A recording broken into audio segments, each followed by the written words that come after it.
नमस्कार भक्तों।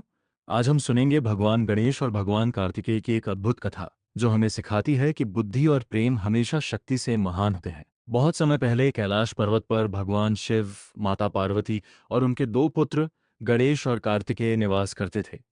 दोनों भाई बहुत शक्तिशाली और तेजस्वी थे। कार्तिकेय वीरता और युद्ध कौशल के लिए प्रसिद्ध थे, जबकि गणेश अपनी बुद्धि और ज्ञान के लिए जाने जाते थे। एक दिन देवताओं के बीच यह चर्चा होने लगी कि शिव और पार्वती के दोनों पुत्रों में से कौन अधिक श्रेष्ठ है। ये सुनकर माता पार्वती ने एक परीक्षा लेने का निर्णय किया। उन्होंने दोनों पुत्रों को अपने पास बुलाया। माता पार्वती ने कहा, तुम दोनों में से सबसे पहले पूरे संसार की परिक्रमा करके वापस आएगा, वही श्रेष्ठ माना जाएगा।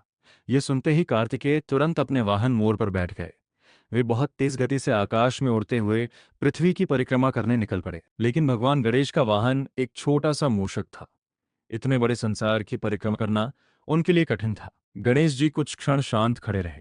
उन्होंने सोचा, क्या वास्तव में पूरी पृथ्वी की परिक्रमा करना ही इस परीक्षा का सही अर्थ है? तभी उनके मन में एक अद्भुत विचार आया। भगवान गणेश ने अपने माता पिता शिव और पार्वती को प्रणाम किया। फिर उन्होंने धीरे धीरे उनके चारों ओर परिक्रमा करना शुरू किया। एक बार, दो बार, तीन बार परिक्रमा पूरी करके गणेश जी फोल्डेड हैंड्स के साथ खड़े हो गए।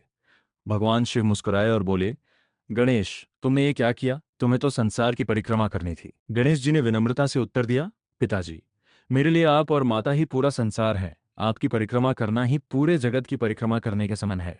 गणेश जी की ये बात सुनकर भगवान शिव और माता पार्वती अत्यंत प्रसन्न हो गए। उसी समय कार्तिकेय भी पृथ्वी की पूरी परिक्रमा करके वापस लौट आए। उन्होंने देखा कि गणेश जी पहले से ही वहां खड़े हैं। कार्तिकेय ने आश्चर्य से पूछा, ये कैसे संभव है? तब भगवान शिव ने पूरी घटना बताई। उन्होंने कहा, कार्तिकेय, तुमने शक्ति और पराक्रम से संसार की परिक्रमा की, लेकिन गणेश ने अपनी बुद्धि और प्रेम से वही कार्य पूरा कर लिया। ये सुनकर कार्तिकेय भी अपने भाई की बुद्धिमत्ता से प्रभावित हुए।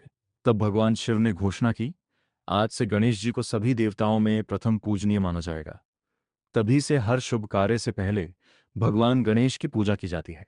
इसलिए उन्हें विघ्नहर्ता और प्रथम पूज्य देवता कहा जाता है। इस कथा से मिलने वाली सीख, इस कथा से हमें कई महान संदेश मिलते हैं। बुद्धि और विवेक शक्ति से भी अधिक महान है। माता पिता का सम्मान करना सबसे बड़ा धर्म है। सच्ची समझ ही सफलता का मार्ग दिखाती है। इसलिए भक्त आज भी श्रद्धा से कहते हैं, गणपति बप्पा मोरया, जय श्री गणेश।